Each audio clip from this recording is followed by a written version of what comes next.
আমরা মিছিল করে আমার নবান্ন অভিযান করব।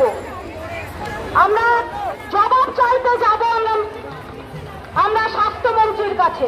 আমাদের রাজ্যে কোন স্বাস্থ্য মন্ত্রী নেই। মুখ্যমন্ত্রী তিনি স্বাস্থ্যমন্ত্রী, তিনি পুলিশ মন্ত্রী। তাই আমরা যা কিছু হবে আমরা তাদেরকেই বলতে হয়।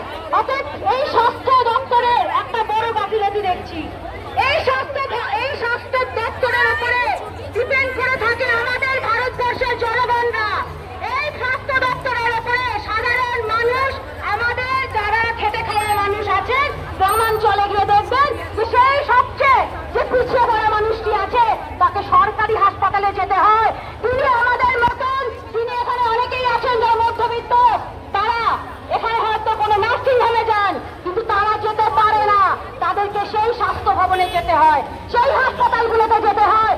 সেই স্বাস্থ্য ভবন, সেই হাসপাতালগুলো যে বেহাল অবস্থা, আমরা জানি এটা কেন হচ্ছে।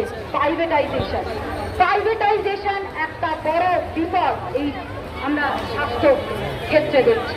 আমরা সেটারও বিরোধিতা করতে চাই। আজকে একটা সুযোগ